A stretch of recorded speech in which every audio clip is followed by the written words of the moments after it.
We gonna party like it's your bird's birthday. The big 2-4, baby.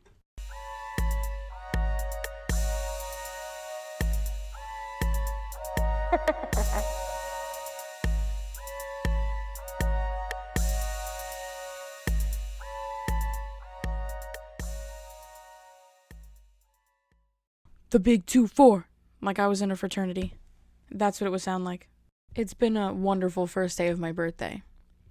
Because since my birthday falls on a Wednesday, I'm going to celebrate Wednesday, Thursday, Friday, Saturday, Sunday. So this is just the first day of my birthday.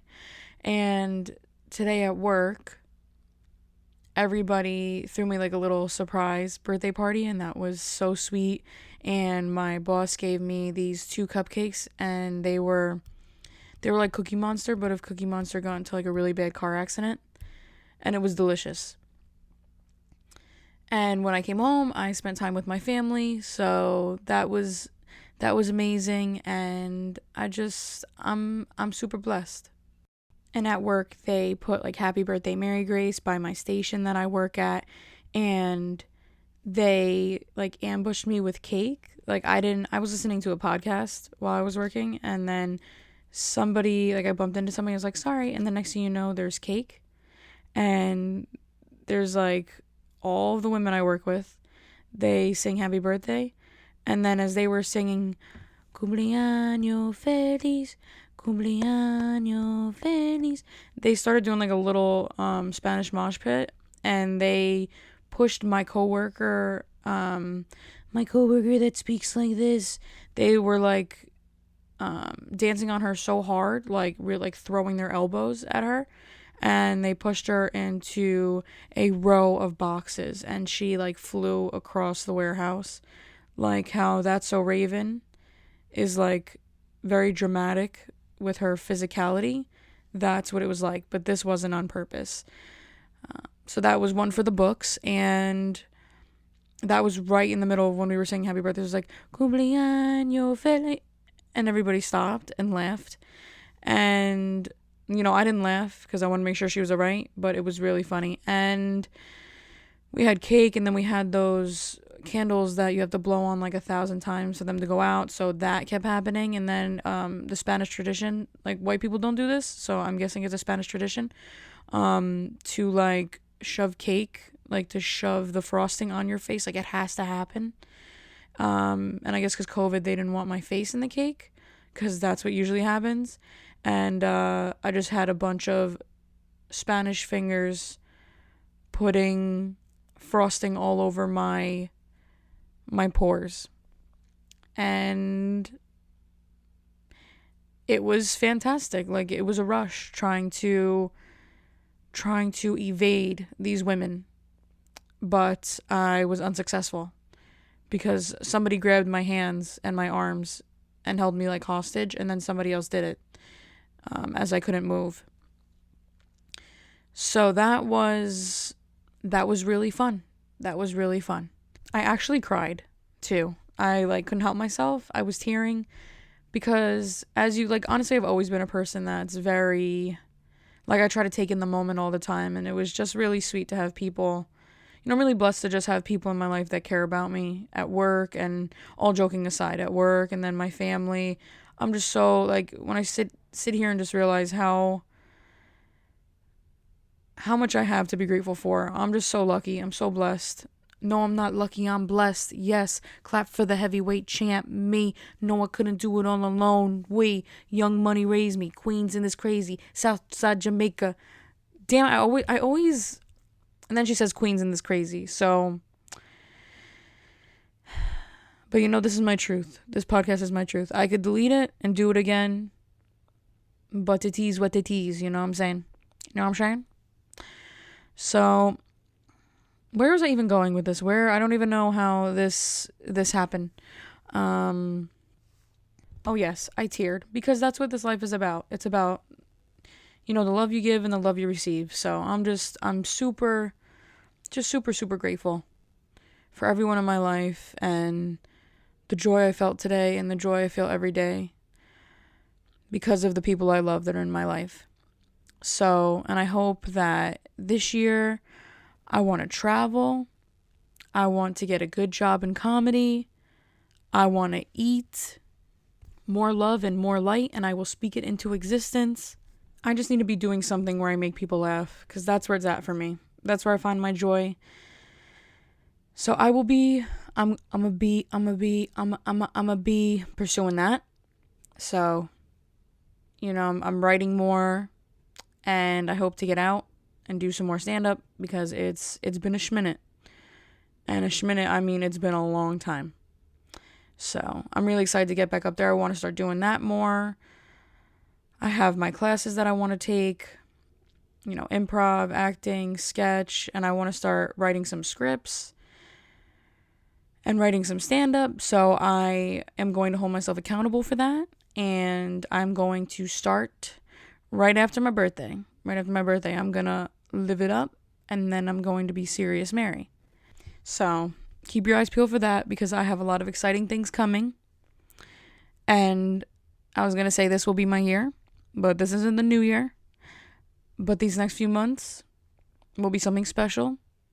And 2021 will be my year. I said that for this year. And then all hell broke loose. So I did the best with, when you get grapes, you have to make wine. And that's what I did.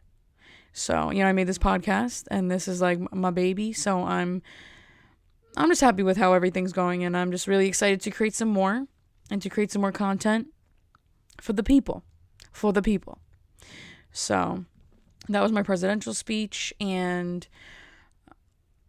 this week I'm also going to go out to eat with my family tomorrow at a place that has blazing coconuts. They light coconuts and pineapples on fire, and then you drink out of these things.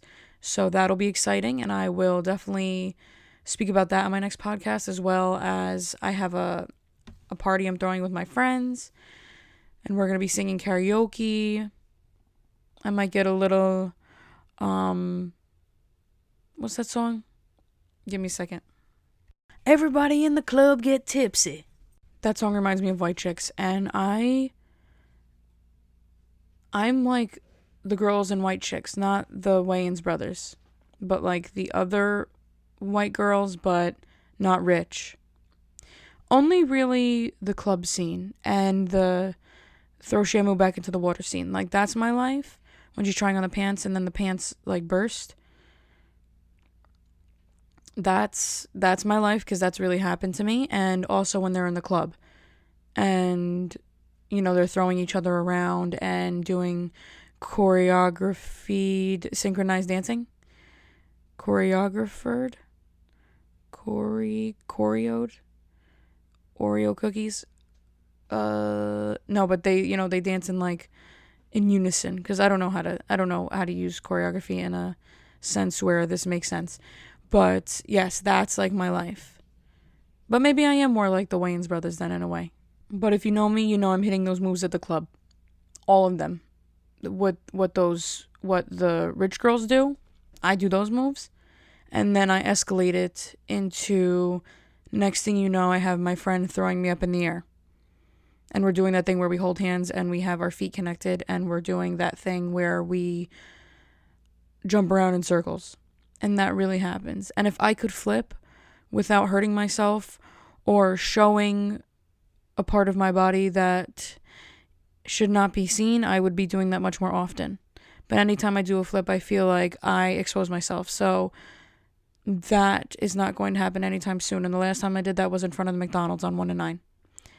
So I think that's enough exposing for a lifetime. Because not only did my friend get a show, but the 1 and 9, the entire 1 and 9 got a show. And that will never happen again. And my toes were out. So it was just a complete free-for-all. And this is a business out here. The toes are a business. So never again will the McDonald's parking lot see my toes. So don't get used to it. Oh, and since I didn't have anything really planned today other than hanging out with my family, I had my sister do some test trial makeup looks on me, because for my party and when I go out to eat, I want to know what colors I want on my face. because I don't know makeup terms. So just go along with me here. I know like the basic makeup language, because literally how I put on eyeshadow is I do like in football when the guys or girls, they put I always forget what that's called, the black paint under their eyes. So they just they put the tips of their fingers and they just like spread it across their cheeks real quick. I do that with my eyeshadow. So that's like to the extent of my makeup knowledge. I do that and it works. It works. I know people, oh no, you can't just do that. It works. And I do it with like this glitter kind of shadow. And it's like, who did your makeup? Where did you go? Because that looks professional. When I don't do it much, but when I do it well. So my sister was doing makeup looks on me and I said, let me not let this makeup go to waste. So I like did my hair a little bit and I got like one of my dress shirts. I was looking for a peplum and apparently peplums are like extinct. I was talking to my friend today and I was like, yeah, like just nobody has peplums. And she's like, maybe because they're out of style. I'm like, no, maybe because they're inaccessible to people. I went to a peplum outlet and the place was shuttered. Not shuttered like they were out of business and everything was gone. Shuttered, they were open. Not open. Everything was in there as if they were open. And it's like they knew I was coming and literally chained up the place. Peplums for less. Peplum States of America. Peplums for you. Why did you do that to me? There's no other place to get peplums. Maybe in the world? Because I never see peplums. And they're like the most perfect thing, really. When you get a really cute one, those things are amazing. And they're just nowhere to be found. And I swear, that place looked like literally somebody just mopped the inside. So all of a sudden they're closed because I'm coming and I would give them business. Much business. Peplums for less, do better. Peplums for you. Peplums for us, do better. Do better. So, so I was looking for a peplum shirt. I couldn't find it because I literally only own one. Because the other one I busted out of the other day. So I only have one. And I put on this cute shirt and literally spent 30 minutes taking photos of myself. So I would have some cute birthday photos. And that's what I did. You would think, oh, she's out somewhere. I'm literally in a shirt. In a dress shirt. And then pajama pants. And I'm shoeless in Seattle. Just walking around my house taking photos. And I took some amazing photos. But my mom was on a conference call. And my sister was doing something. So it's not like I was taking away from family time. Because that's important to me. But yeah, I took more photos in the bathroom than they did on the moon. When they had the moon landing. So that happened. And for those who know me, know that my hair is really short. So I was like that Ben Franklin. I was like that sexy Ben Franklin. Sexy BF. And that's what I was. I was going to say Thomas Edison, but they're two totally different people. And if you're going to think I'm like illiterate, then go ahead. But whose fault is it that all of these men, George Washington, Benjamin Franklin,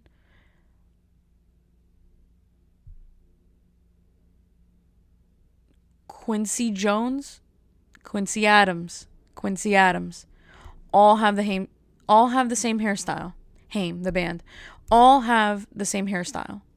So you mean to tell me I need to be able to decipher between all of these men who have the same exact hairstyle? You know what? I have that hairstyle now. So I can just refer to myself.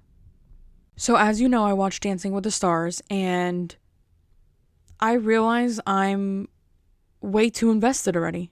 Like Carole Baskin went up and most people were probably like, yeah, I'm ready to laugh. And for me, I was like, in the back of my mind, I was like, I hope she does well. I don't want her to make a fool out of herself. I want to make sure she dances well. Like, this woman is a supposed murderer. And I want her to dance well because of the art form dance. Like, I was sitting there and saying, I don't want her to get blasted on social media because I know everybody was waiting for that.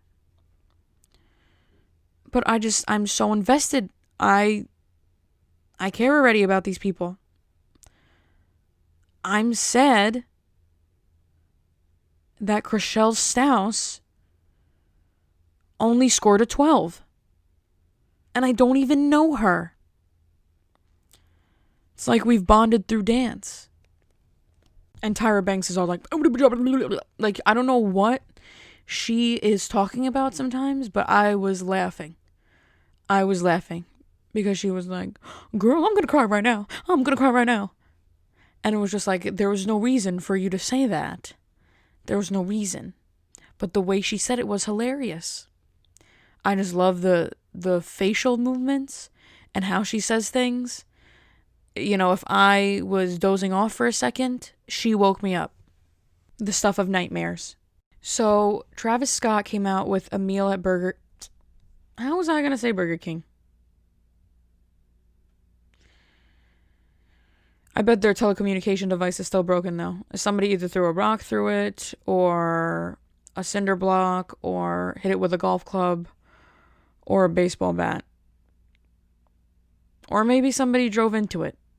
I don't know, but they haven't fixed it. And I don't think that that's going to get fixed anytime soon. Well, they actually did do some remodeling there. So maybe they did, but I just wish I was a fly on the cheeseburger for that one. Just to see what was happening and how it happened. Because I bet it was an interesting circumstance. Who knows? Maybe somebody even threw a child through that thing. I don't know. And I hope that's not the case. So my sister sent me this audio message.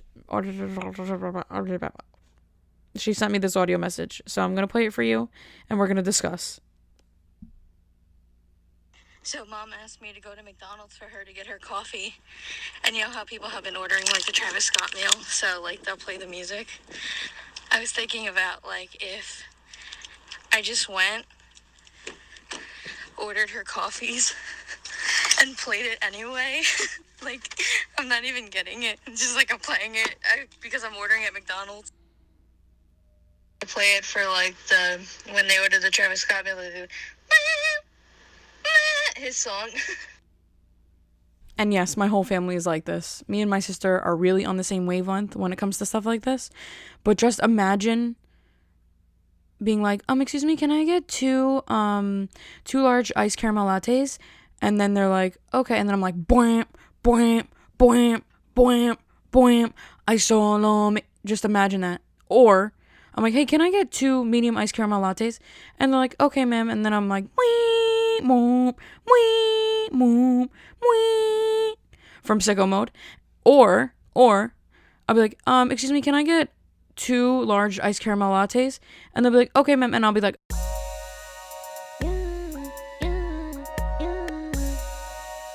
just me being auto-tuned. That Mavis Grot is lit. Mavis Grot. Like, come on. Last time I went to McDonald's, there were a bunch of pennies. Like, in the area where you talk to the person at the telecommunication device. When I was driving around the corner, there was a bunch of pennies. And it was, like, in the dirt area. And I was going to pick them all up, but I didn't know how much time I had. And I didn't want the person that was the owner of those pennies to come by and assault me. So I didn't. I stayed in the car, but it really hurt me to my core to not be able to pick up those pennies. Because this is just who I am. If I find a penny, I pick it up. I don't care about that. Oh, don't pick it up because it's on the tails. You're going to have bad luck for 85. I don't care. If I'm 1 cent richer, I'm picking that penny up. Even if it gives me 15 and a half years of bad luck. Like not sending a chain mail message. Pennies also reminds me of quarters. And quarters remind me of the one time I went to Billboard Hot 100 in Long Island. At Jones Beach Amphitheater. And I had my hair braided and everything. And I thought I was going to look like smoking smoking. I thought I had like a reference there. I didn't. Um, but instead I looked like I just came back from like a Girl Scout retreat. So other than that, there was a quarter on the floor, and there was a bunch of people next to me. I was like, "Is this your quarter?" Because I'm just genuine like that. Like, I don't like to take things that aren't mine. And if it was somebody's quarter, I was gonna give it to him. But I don't even know why I asked that. That was really like a setup for something awful to come next, and that's what happened. So I was like, is this anybody's quarter? I should have just literally just pocketed it and not asked, because everybody lies about that when it comes to money anyway. But I was just a good person, and like before I even thought about like just taking it, I was like, my automatic response was like, is this somebody's? So I did that, and there were a bunch of high teenagers circled around me, like literally surrounding me. And they were like, is this your quarter? Like mocking me and stuff like that. And I was like, all right. I was just asking if it was your quarter. And they're like, oh, look at her, wondering if it's our quarter.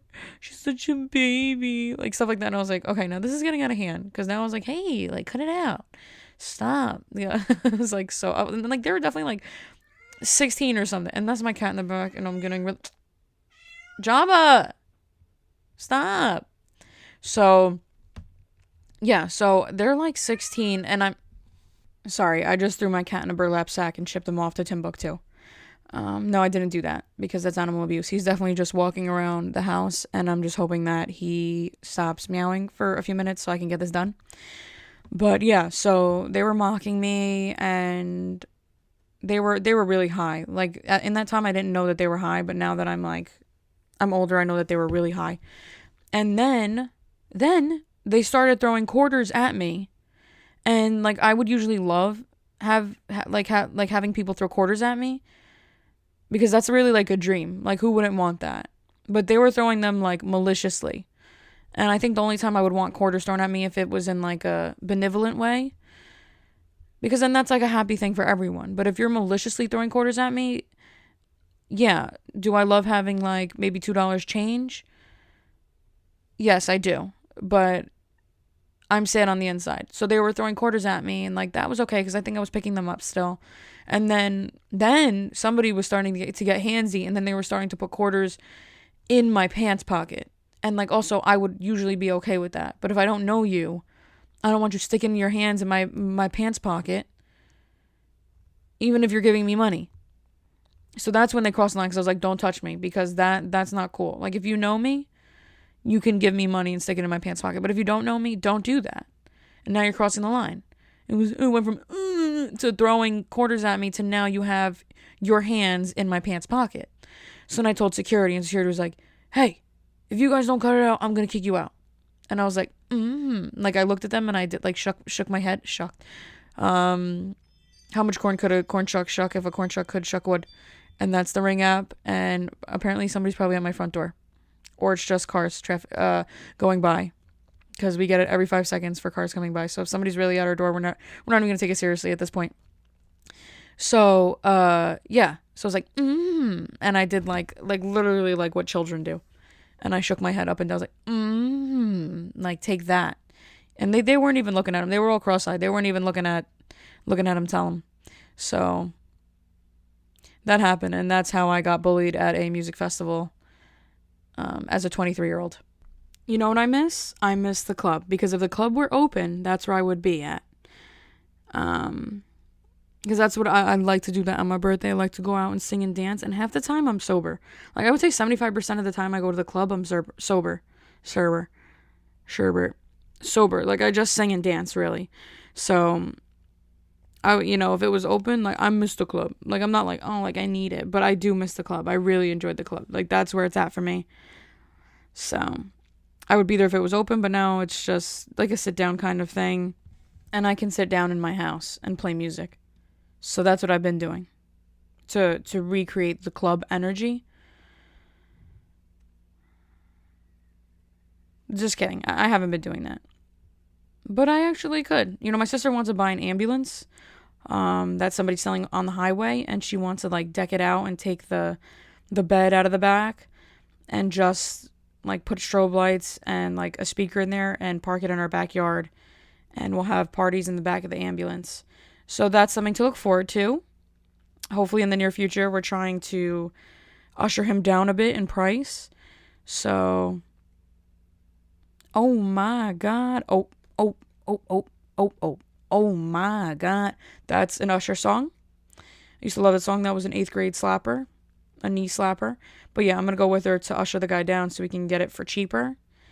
But we may be having back of the ambulance parties in my backyard. So that is something to be excited about. Not only because, we're friends now that you listen to my podcast, but just as like just individual human happiness. I think that everybody should be like, wow, she's going to party in the back of an ambulance, and that's pretty amazing. That was the Ring app, and I'm so close to just taking my things into the bathroom and closing the door with Bathroom Kitty. And don't worry, she doesn't stay in there for that long. We just have to make sure that she's away from the other cats, because it's a literal catastrophe at this house with everything that's going on. So let me tell you about the last time I went to the club. Last time I went, I pre-gamed at a friend's house, and we did 5 shots in 5 minutes.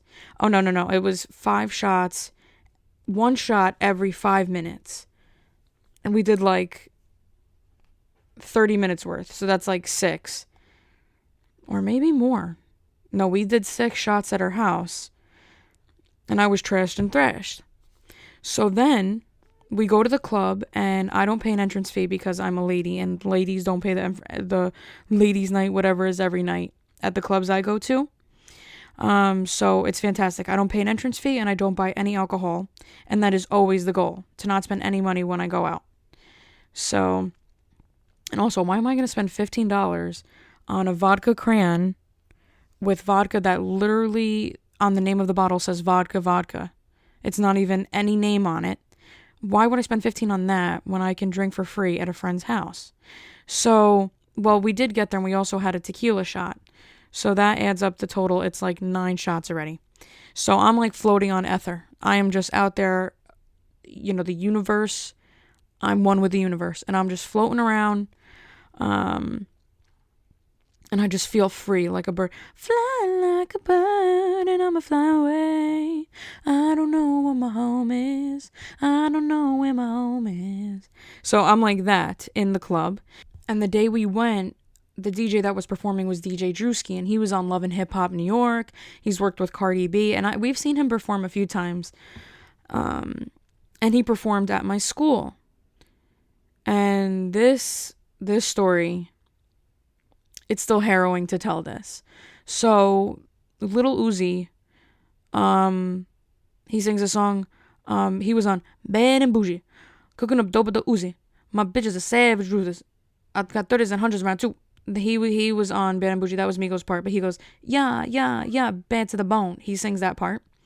And he also has a bunch of other songs, but that's the one that came to my head first. So, he was performing at William Patterson, and I went. Me and my friend were like the 3rd or 4th online, so we went right to the front. And that crowd is so rowdy.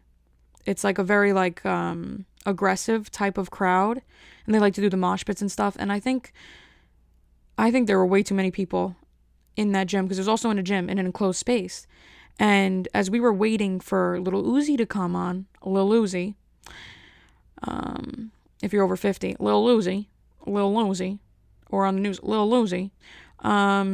So we were waiting, and they were playing music, and people were just, everything was getting really out of control. There was this guy, he rubbed up on this girl, and she was like, "Can you get off me?" And this guy was cross-eyed and just like floating around. And it's like, I could probably ask him his name. He probably didn't even know it. And she was like, "Get off me." And then he came up to her again, and she was like, "Get off me." Because he just like rubbed against her, not in like a sexual way, just like kept bumping into her.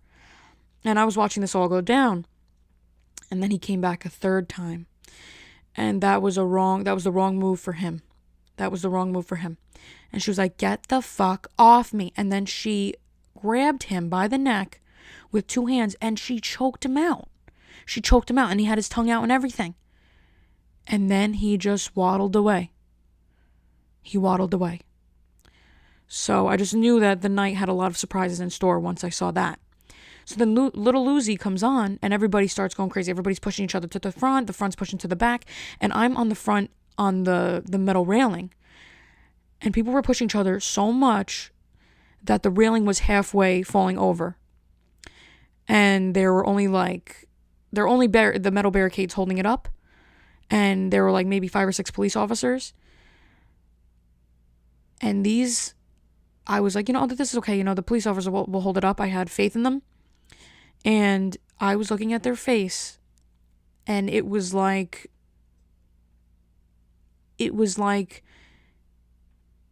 they look like the little those kind of candies, those sour candies where like the person looks like they're gonna explode a little bit. Like they were holding back those barricades with all their might. And I was like, then when I looked into the police officer's eyes, and I just saw that hope was gone. I felt hope was gone. And then I started to get really nervous, and I said, this is it. This is the day I die. I'm going to die seeing Lil Uzi. I really did it to myself this time. And I saw in his eyes, and they were just pushing. They were pushing back, and then everybody was pushing forward. And I was literally like on a 90-degree acute angle, if that's 90 degrees. So that was happening. And then I guess Lil Uzi got wind of it. And at that point in time, I was crying. I was like, Lil Uzi, please stop. Please stop the show. Because I thought that I was going to be stampeded. Like at the Gap on Black Fridays. I thought that was going to be it. That was done. And I wasn't even going to get a flat screen TV out of it. So, and I remember I was crying, and Lil Uzi saw my tears. He saw my tears, and I think that's why he stopped. Because I was crying already, and I was like, please stop. I want to live. I want to live. So he was looking at me, and I was looking at him, and then he like stopped performing. So maybe it was me, or maybe it was all of the pushing, but I think it was me. And then they stopped, they turned the lights on. He performed literally for 8 minutes. 8 minutes, and he went off to Rutgers. So that happened. And so DJ Drewski was one of the opening acts for him. So I was like, you know what, let me just, if we see DJ Drewski, we'll go talk to him. Well, I'll go talk to him. And he was standing there, and I said, hey, like, what's going on? Like, I saw you perform at Willie P. And then he was like, oh, really? And I was like, yeah, the Lil Uzi show. And then he knew right away, and he was like, oh, that show. But he was like, oh, that's so cool. You were there? And I was like, yes. And I almost died. And then he left. And then he was like, oh, what do you do? And I was like, oh, I love comedy, and I do some stand-up. And he was like, oh, tell me a joke. And I hit him with that farmersonly.com joke, as my go-to. And the Farmers Only joke goes like this. So I told him, I was like, yeah, so I was online the other day, and I was looking at a dating website, and I came across farmersonly.com. And the only thing that came to my mind was how amazing farmer phone sex must truly be. It must go something like this. What are you wearing? Overalls? What are you wearing under that? A flannel? And the whole time he's smiling with his mouth open, like he's excited for like the end of the joke. And he was like, was that the joke? And I was like, yeah. I said, you can laugh now. And then he laughed. And it was so funny. And then he put something on his story about like Farmers Only, which was fantastic. And he was like, yeah, you're really funny. And, I guess, because he didn't really laugh. So that was something else. But then he said he couldn't really hear me, but he was excited. And I think he was waiting for the punchline there, but just didn't. It did not reach. And he was like, you know what? Like, thanks for stopping by. Thanks for coming out. I'm going to get you a shot later. And I was like, oh, really? And he was like, yeah. So then me and my friend were dancing all night. All night. We were just having a ball. I'm throwing my hands up in the air. I'm throwing my fingers up in the air. And next thing you know, you hear, Mary, come up here and get your Henny. So he has one of his boys hold the Henny over like the stage area and pass it to me. And I grabbed it and I got free Henny. And at that time, I was in a bubble jacket. And mind you, I did not arrive there in a bubble jacket. And then a few minutes after that, somebody in his entourage was like, motioning for us to come up there. And I walked up there with complete confidence, like a full head of steam. And I was like, for me, the equator was on a slant. So I was walking up there. Let me tell you that. The equator was on a slant. And security jumped right in front of me. And I was like, DJ Drewski is my friend. DJ Drewski is my friend. And then the security looked at him. And he was like, yeah. He was like, bring him up. And then so we're behind the DJ booth as he's, DJing. And it's fantastic because I've never been behind the DJ booth. And that's always been a dream of mine.